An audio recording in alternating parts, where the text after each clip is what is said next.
Okay, guys. So in this session, we'll be discussing about consideration. Okay. So consideration ಅಂತ ಹೇಳಿದ್ರೆ in our previous chapter under unit we have already discussed it is nothing but benefit. Now that is something in return ಅಂತ ಹೇಳ್ತೀವಿ, ಕರೆಕ್ಟಾ?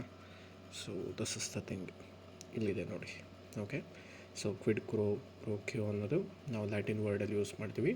And basically it is something in return. So ನಾರ್ಮಲಾಗಿ ಏನಾದರೂ ನಾವು ಹೇಳಬೇಕು ಅಂತ ಹೇಳಿದ್ರೆ it is nothing but benefit received. ಹೌದಾ? So this is exactly the meaning of the consideration. So when it comes to definition, you can have a look at here. This will be the definition of consideration. When at the desire of the promisor, the promisee or any other person has done from doing or does or abstains from doing or promises to do or abstain from doing something, then such an promise or abstinence is known as the consideration for the promise. Need not worry. From examination point of view, definition ಏನು ನೀವು worry ಮಾಡೋದಕ್ಕೆ ಹೋಗಬೇಡಿ. You kindly understand the meaning, that's more than enough. Okay, so ನಮಗೆ ಇಷ್ಟು ಸೆಷನಲ್ಲಿ okay with respect to page number 1.34 and page number 1.35 ನಿಮಗೆ ಬೇಕಾಗಿರೋದು only ಈ ಫಸ್ಟ್ ಪ್ಯಾರಾಗ್ರಾಫ್ ಮೀನಿಂಗ್ ಏನು, ಕನ್ಸಿಡರೇಷನ್ ಅಂದರೆ ವಾಟ್ ಇಸ್ ಇಟ್ ಮೀನ್ ಅಷ್ಟೇ. Other than that you need not worry. Next important component ಏನು ಅಂತ ಹೇಳಿದ್ರೆ that is legal rules regarding the consideration. Okay, so ಅಲ್ಲಿಗೆ ನಿಮಗೆ ಟೋಟಲ್ ಆಗಿ ಎಷ್ಟು ದೇರ್ ಆರ್ ಬೇಸಿಕಲಿ 8 ರೂಲ್ಸ್ ಇದೆ. ಓಕೆ, ಸೊ ಈ 8 ರೂಲ್ಸ್ನ ನಾವು ಆ್ಯಕ್ಚುಲಾಗಿ ಈಗ ಸ್ಟಡಿ ಮಾಡಬೇಕು. Okay, number 1 this one. Okay, right. ಇದೆಲ್ಲ ಆ್ಯಕ್ಚುಲಾಗಿ consideration must move at the desire of the promisor. Okay, right. ನೋಡಿ, ಈಗ ನಾವು ಯಾವುದಾದ್ರೂ ಒಂದು ಎಕ್ಸಾಂಪಲ್ ತೊಗೋಬೇಕು ಅಂತ ಹೇಳಿದ್ರೆ, say for example there is a person by name A. Okay, and there is another person by name B. So ಇವರಿಬ್ಬರ ಮಧ್ಯೆ ಆ್ಯಕ್ಚುಲಾಗಿ ಕಾಂಟ್ರಾಕ್ಟ್ ಆಗುತ್ತೆ. Okay, so A is an house owner. Okay, okay, and B will be the architect. Okay, architect ಅಂತ treat ಮಾಡೋಣ. So ಈಗೇನಾಗುತ್ತೆ, A will ask mister B that are you ready to construct an house for me. Okay, he will be house owner ಅನ್ನೋದಕ್ಕಿಂತ site owner ಅಂತ treat ಮಾಡಿ. So A will ask mister B that since is architect ನನಗೊಂದು ಮನೆ construct ಮಾಡಿಕೊಡೋದಕ್ಕಾಗತ್ತಾ ಅಂತ ಅವನ ಹತ್ರ question raise ಮಾಡಿದಾಗ, ಆಫರ್ ಮಾಡಿದಾಗ ಬಿ ವಿಲ್ ಅಕ್ಸೆಪ್ಟ್ ಇಟ್. ಓಕೆನಾ? ರೈಟ್. ಸೊ ಇಲ್ಲೇನಾಗುತ್ತೆ, ಆ್ಯಕ್ಚುಲಾಗಿ ಯಾವಾಗ ಅಕ್ಸೆಪ್ಟೆನ್ಸ್ ಕ್ರಿಯೇಟ್ ಆಗುತ್ತೆ ಅಂದರೆ ಅಕ್ಸೆಪ್ಟೆನ್ಸ್ನ ಯಾರು ಒಪ್ಕೊತಾರೆ, that person will be called as the promisor. Okay, ನೋಡಿ ಇಲ್ಲಿ ಆ್ಯಕ್ಚುಲಾಗಿ ಬಿ ಏನು ಪ್ರಾಮಿಸ್ ಮಾಡಿದ್ದಾರೆ, ಅವರು ಮನೇನ ಕನ್ಸ್ಟ್ರಕ್ಷನ್ ಮಾಡಿಕೊಡ್ತೀನಿ ಅಂತ ಪ್ರಾಮಿಸ್ ಮಾಡಿದ್ದಾರೆ. So B will be the promisor. Okay, and A will be the promisee. Okay, B is the promisor and A will be the promisee. So ಇಲ್ಲೇನಾಗುತ್ತೆ, consideration must move at the desire of the promisor. Right. So ಇಲ್ಲಿ benefit ಏನು, B since is an architect ಅವರು ಮನೆ construct ಮಾಡಿಕೊಡ್ತಾರೆ and he will pay the money. Okay, so ಈಗ consideration ಬಿಗೆ ಕೊಡಬೇಕಾದ್ರೆ what should be done, the consideration must move at the desire of the promisor. ಅಂದರೆ B ಯಾವ ಥರ ಹೇಳ್ತಾರೆ ಆ ಥರ ನೀವು ಅಮೌಂಟನ್ನು ಪೇಮೆಂಟ್ ಮಾಡಬೇಕು. If you ask you to pay in advance 50% of the amount you should pay in advance. Okay, 100% amount ಕೊಡಬೇಕು ಅಂತ ಹೇಳಿದ್ರೆ 100% ಅಮೌಂಟ್ ಕೊಡಬೇಕಾಗುತ್ತೆ. Okay, stage by stage collection ಆದಾಗ ಕೊಡಬೇಕು ಅಂತ ಹೇಳಿದ್ರೆ accordingly stage by stage collection ಆಗಿದ ತಕ್ಷಣ ನೀವು ಪೇಮೆಂಟ್ ಮಾಡಬೇಕು. ಸೊ ಪ್ರಾಮಿಸರ್ ಯಾವ ಥರ ಹೇಳ್ತಾನೆ ಅದೇ ಥರನೇ ಆ್ಯಕ್ಚುಲಾಗಿ ಕನ್ಸಿಡರೇಷನ್ ಮೂಮೆಂಟ್ ಆಗಬೇಕು. ಓಕೆನಾ? So consideration will be at the will of the promisor. Right. Right. ಕೆಳಗಡೆ ಇಲ್ಲೊಂದು ಎಕ್ಸಾಂಪಲ್ ಕೊಟ್ಟಿದ್ದಾರೆ ನೋಡಿ, ಏನದು, in Durga Prasad versus Baldeo, the defendant promise to pay to P, that is plaintiff, a certain commission on articles which would be sold through their agency in the market. The market was constructed by P at the desire of the C and not at the desire of the D. D was not bound to pay as it was without consideration and hence void. ಅಂದರೆ ಈ ಕೇಸಲ್ಲಿ ಏನಾಗುತ್ತೆ ಅಂತ ಹೇಳಿದ್ರೆ basically consideration ಇಲ್ಲ. Okay, so third party an act done at the desire of a third party is not at all ಅದು consideration. ನೀವು ಬೇರೆ ಯಾರೋ ಒಬ್ಬ ವ್ಯಕ್ತಿ ಬೇಸಿಸ್ ಮೇಲೆ ನೀವು ಕೇಳ್ತೀರಾ ಅಂತ ಹೇಳಿದ್ರೆ ಅದು ಕನ್ಸಿಡರೇಷನ್ ಆಗಲ್ಲ. ಕಾಂಟ್ರಾಕ್ಟಲ್ಲಿ ಕೆಳಗಡೆ ಒಂದು ಎಕ್ಸಾಂಪಲ್ ಇಲ್ಲೊಂದು ಕೊಟ್ಟಿದ್ದಾರೆ ನೋಡಿ, R saves S goods from fire without being asked to do so R cannot demand. So ಇಲ್ಲೇನಾಗಿದೆ, ನೀವು ಯಾರ ಹತ್ರನಾದರೂ ಕನ್ಸಿಡರೇಷನ್ ಅಥವಾ ಬೆನಿಫಿಟ್ ಡಿರೈವ್ ಮಾಡಬೇಕು ಅಂತ ಹೇಳಿದ್ರೆ ಬೇಸಿಕಲಿ ಅದು ಮುಂಚೆ ಕಾಂಟ್ರಾಕ್ಟಲ್ಲಿ ಅಗ್ರಿ ಆಗಿರಬೇಕು ಆ ಕೆಲಸ ಮಾಡಬೇಕು ಅಂತ.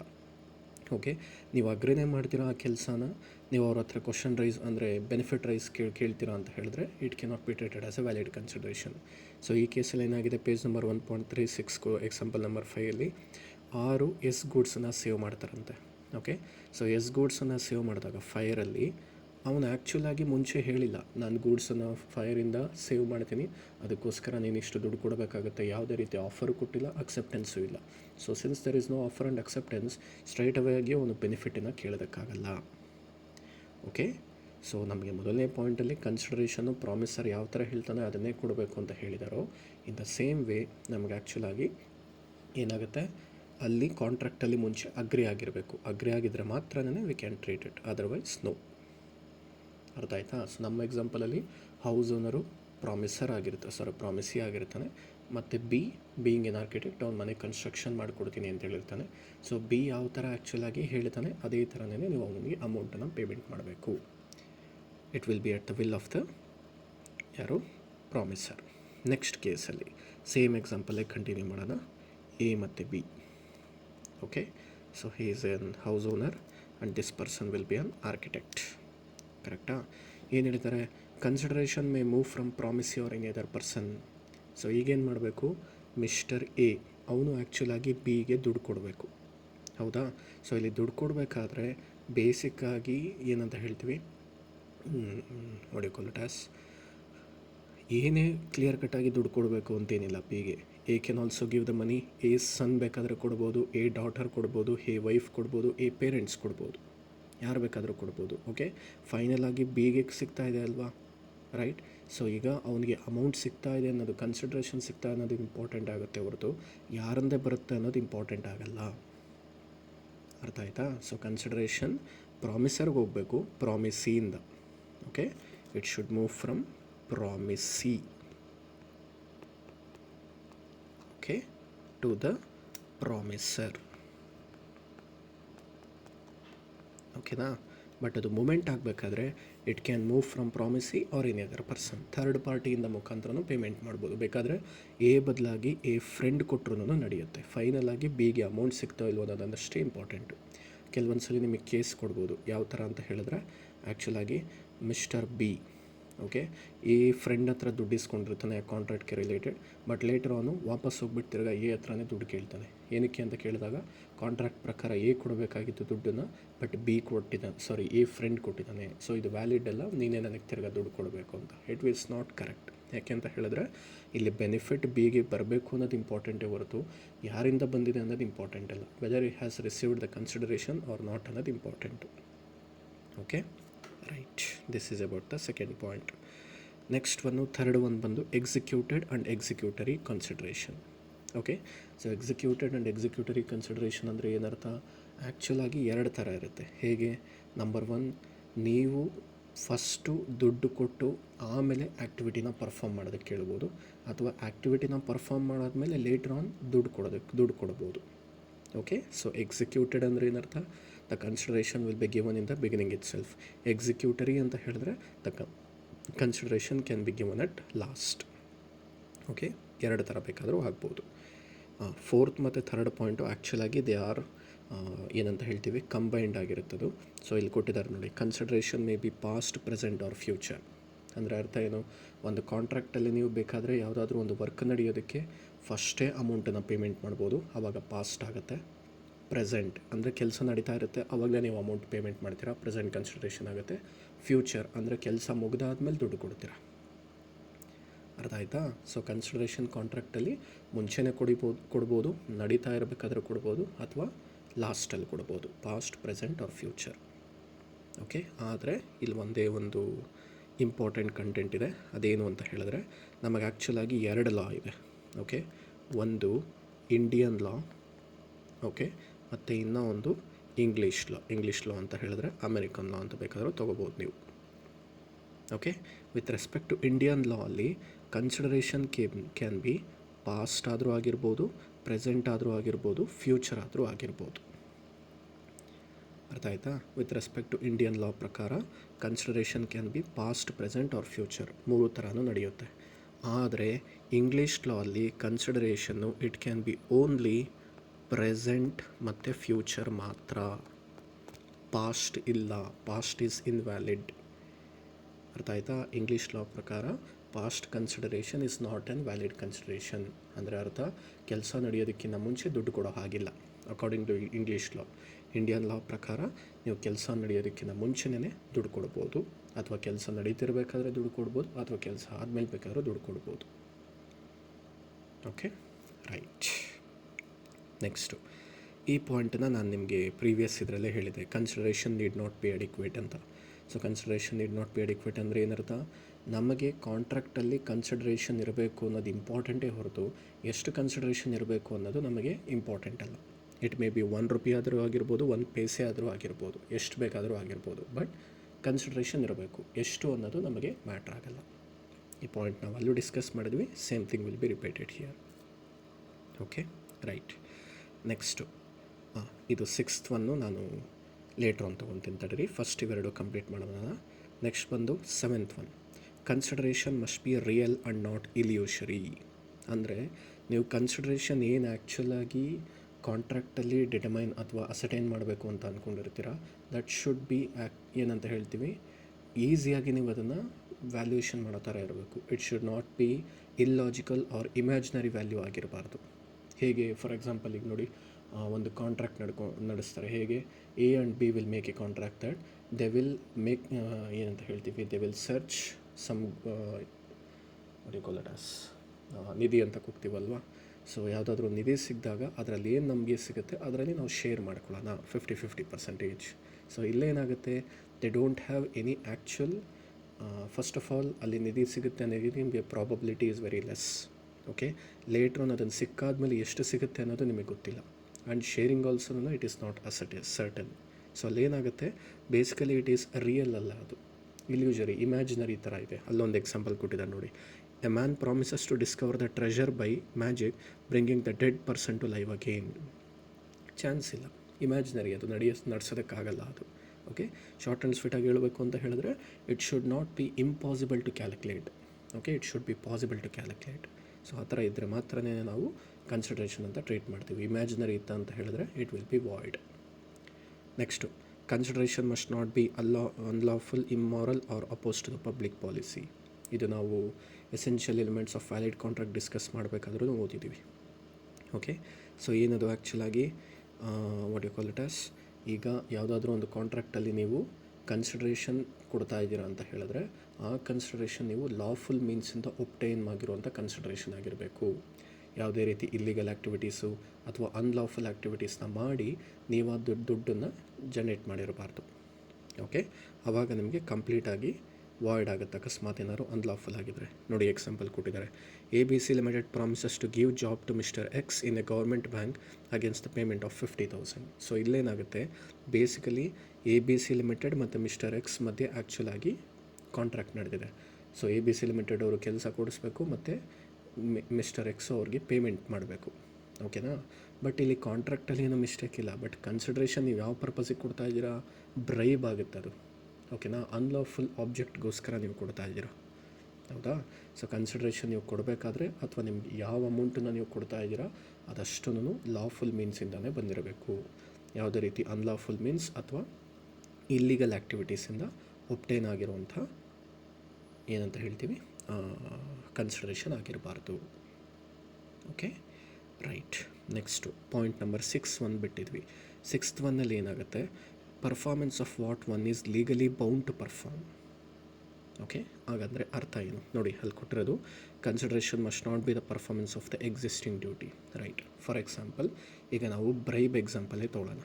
Okay, let us say there is a person by name X. Okay, so he will go to an government office. Okay, and ಅಲ್ಲಿ ಗೌರ್ಮೆಂಟ್ ಆಫೀಸರ್ ಒಬ್ಬ ವೈ ಅಂತ ಇರ್ತಾನೆ ಅಂತ ಅಂದ್ಕೊಳ್ಳಿ. ರೈಟ್, ಸೊ ಎಕ್ಸ್ಗೆ ಯಾವುದೋ ಒಂದು ಸರ್ಟಿಫಿಕೇಟ್ ಬೇಕಾಗಿರುತ್ತೆ. ಓಕೆ, ಡೆತ್ ಸರ್ಟಿಫಿಕೇಟು ಅಥವಾ ಬರ್ತ್ ಸರ್ಟಿಫಿಕೇಟ್ ಏನೋ ಒಂದು ಸರ್ಟಿಫಿಕೇಟ್ ಬೇಕಾಗಿರುತ್ತೆ. ಸೊ ಅದಕ್ಕೋಸ್ಕರ ವೈ ಹತ್ರ ಹೋಗ್ತಾನೆ. Y will ask him to pay ₹1,000 bribe, ನಾನು ಅದನ್ನು ನಿಮಗೆ ಕೊಡ್ತೀನಿ, ₹1,000 ನೀವು ನನಗೆ ಪೇಮೆಂಟ್ ಮಾಡಿ ಅಂತ ಹೇಳ್ತಾನೆ. ಇದನ್ನು ನಾವು ವ್ಯಾಲಿಡ್ ಕನ್ಸಿಡರೇಷನ್ ಅಂತ ಕೂಗ್ಬೋದಾ?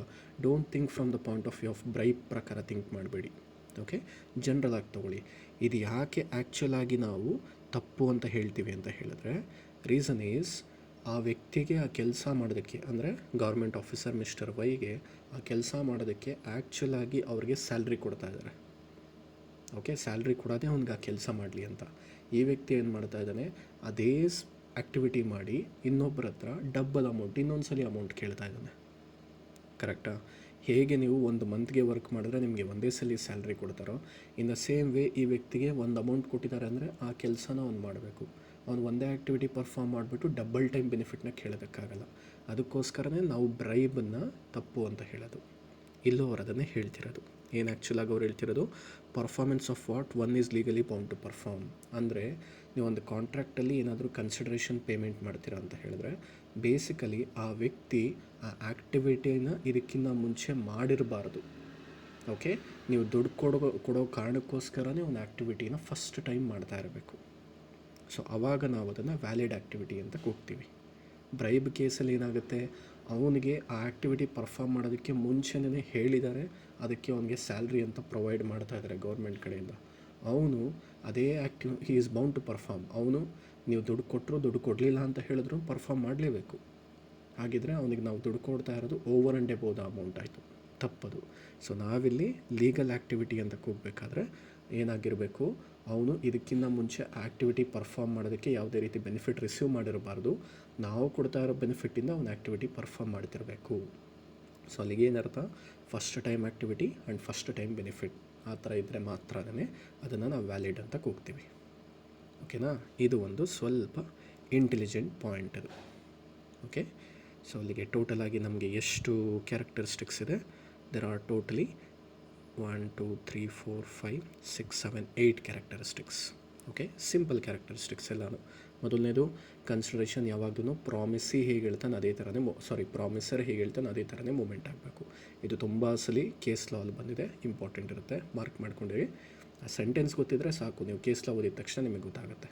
ಪ್ರಾಮಿಸರ್ ಪಾಯಿಂಟ್ ಆಫ್ ವ್ಯೂಯಿಂದಲೇ ಮೂಮೆಂಟ್ ಆಗಬೇಕು. ನೆಕ್ಸ್ಟು, ಪ್ರಾಮಿಸಿ ಕೊಡಬೇಕಾಗಿರುತ್ತೆ. ಪ್ರಾಮಿಸಿ ಆದರೂ ಕೊಡ್ಬೋದು, ಅಥವಾ ಅವನ ಪರವಾಗಿ ಬೇರೆ ಯಾರು ಬೇಕಾದರೂ ಕೊಡ್ಬೋದು. ಆ್ಯಂಡ್ ಥರ್ಡ್ ಒಂದು ಫೋರ್ತ್ ಪಾಯಿಂಟು ಎರಡನ್ನೂ ನಾವು ಕಂಬೈನ್ ಮಾಡಿದ್ರೆ ಇಟ್ ಈಸ್ ಆ್ಯಕ್ಚುಲಿ ಎಕ್ಸಿಕ್ಯೂಟೆಡ್. ಮತ್ತು ಅಂದರೆ ನಿಮಗೆ ಕನ್ಸಿಡರೇಷನು ಇಂಡಿಯನ್ ಲಾ ಪ್ರಕಾರ ಪಾಸ್ಟ್ ಆದರೂ ಆಗಿರ್ಬೋದು, ಪ್ರೆಸೆಂಟ್ ಆದರೂ ಆಗಿರ್ಬೋದು, ಫ್ಯೂಚರ್ ಆದರೂ ಆಗಿರ್ಬೋದು. ಬಟ್ ಇಂಗ್ಲೀಷ್ ಲಾ ಪ್ರಕಾರ it should B only present and future, it should not B past. Okay, next, consideration need not be adequate ಅಂತ ಹೇಳಿದ್ರೆ, ಕನ್ಸಿಡರೇಷನ್ ಆ್ಯಕ್ಚುಲಾಗಿ ಕಾಂಟ್ರಾಕ್ಟಲ್ಲಿ ಇರಬೇಕು ಅನ್ನೋದಷ್ಟೇ ಇಂಪಾರ್ಟೆಂಟ್ ಹೊರತು ಎಷ್ಟಿರಬೇಕು ಅನ್ನೋದು ಎಲ್ಲೂ ರೂಲ್ ಇಲ್ಲ. Even A single paise can be present, ಅದು ವ್ಯಾಲಿಡ್ ಅಂತ ನಾವು ಕೂಗ್ಬೋದು. ಇಷ್ಟೇ ಇರಬೇಕು ಅಂತ ಯಾವುದೇ ಕಾರಣಕ್ಕೂ ನಾವು ಕಂಡೀಷನ್ ಹಾಕಬಾರ್ದು. ನೆಕ್ಸ್ಟು ಪಾಯಿಂಟ್ ನಂಬರ್ 7, ಈಗ ತಾನೇ ನಾನು ಹೇಳಿದೆ, ನೀವು ಯಾವುದೇ ಕಾರಣಕ್ಕೂ performance of one is legally bound to perform. ಇದಕ್ಕಿಂತ ಮುಂಚೆ ಒಂದು ಆ್ಯಕ್ಟಿವಿಟಿ ಪರ್ಫಾರ್ಮ್ ಮಾಡಬೇಕು ಅಂತ ಇನ್ಸಿಸ್ಟ್ ಆಗಿದೆ ಅಂತ ಹೇಳಿದ್ರೆ ಅದಕ್ಕೆ ನೀವು ದುಡ್ಡು ಕೊಡೋ ಅವಶ್ಯಕತೆ ಇಲ್ಲ. ಸೊ ನೀವು ದುಡ್ಡು ಕೊಡ್ತಾ ಇದ್ದೀರಾ ಅಂತ ಹೇಳಿದ್ರೆ ಅವನು ಅದನ್ನು ಫಸ್ಟ್ ಟೈಮ್ ಆ್ಯಕ್ಟಿವಿಟಿ ಪರ್ಫಾರ್ಮ್ ಮಾಡಬೇಕು, ಅದು ಮಾತ್ರ ಅದು ವ್ಯಾಲಿಡ್. ನೆಕ್ಸ್ಟ್ ಈಸ್, ನೀವು ಕನ್ಸಿಡರೇಷನ್ ಏನಿರುತ್ತೆ ಇಟ್ ಶುಡ್ ಬಿ ರಿಯಲ್. ಅದನ್ನು ವ್ಯಾಲ್ಯೂ ಮಾಡೋ ಥರ ಇರಬೇಕು, ಆ್ಯಕ್ಟಿವಿಟಿ ಪಾಸಿಬಿಲಿಟಿ ಇರಬೇಕು ನಡೆಯೋದಕ್ಕೆ, ಮತ್ತು ಇಟ್ ಶುಡ್ ಬಿ ಎಕ್ಸಾಕ್ಟಾಗಿಲ್ಲ ಅಂತ ಹೇಳಿದ್ರು ಕ್ಯಾಲ್ಕುಲೇಟ್ ಮಾಡೋದಕ್ಕೆ ನಿಮಗೆ ಚಾನ್ಸ್ ಇರಬೇಕು. It should not be imaginary ಆಗಿರಬಾರ್ದು. ಲಾಸ್ಟ್ ಒನ್, ನೀವೇನು ಕಾಂಟ್ರಾಕ್ಟಲ್ಲಿ ಕನ್ಸಿಡರೇಷನ್ ಅಂತ ನೀವು ಯೂಸ್ ಮಾಡ್ತೀರಾ, it should be completely lawful ಆಗಿರಬೇಕು, ಮತ್ತು ಲಾಫುಲ್ ಆಬ್ಜೆಕ್ಟ್ಗೋಸ್ಕರ ನೀವು ಯೂಸ್ ಮಾಡಬೇಕು. It should not be used for any unlawful means ಅಥವಾ ಅನ್ಲಾಫುಲ್ ಆಬ್ಜೆಕ್ಟ್ಗೋಸ್ಕರ ನೀವು ಯೂಸ್ ಮಾಡಬಾರ್ದು. ಎಲ್ಲನೂ ಲೀಗಲ್ ಆ್ಯಕ್ಟಿವಿಟೀಸ್ಗೆ ಯೂಸ್ ಮಾಡಬೇಕು. ಇಲ್ಲ ಅಂತ ಹೇಳಿದ್ರೆ ಕಾಂಟ್ರಾಕ್ಟು ವಾಯ್ಡ್ ಆಗೋಗುತ್ತೆ. Okay, so these are the ಟೋಟಲಾಗಿ 2 ಕಂಟೆಂಟನ್ನು ನಾವು ಡಿಸ್ಕಸ್ ಮಾಡಿದ್ದೀವಿ ಇದರಲ್ಲಿ. ಏನೇನು? Number 1 it is what is meaning of the consideration ಮಾಡಿದ್ದೀವಿ, ಮತ್ತು ಇನ್ನೊಂದು number 2 we have discussed about the characteristics of the consideration. Okay, right.